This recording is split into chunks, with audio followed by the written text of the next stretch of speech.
രാത്രി കുക്ക് ചെയ്യുന്നതിന്റെ മുമ്പേ ഇതൊന്ന് പരീക്ഷിച്ചു നോക്കും.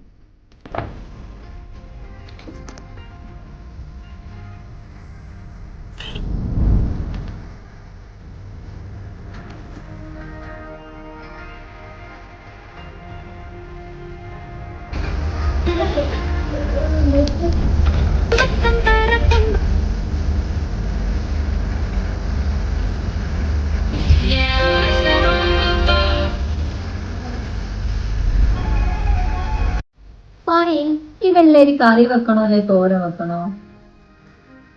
വേണ്ട വേണ്ട വേണ്ട, ഒന്നും വെക്കണ്ട. നമുക്ക് പുറത്ത് പോയിട്ട് മന്തി വെക്കാം.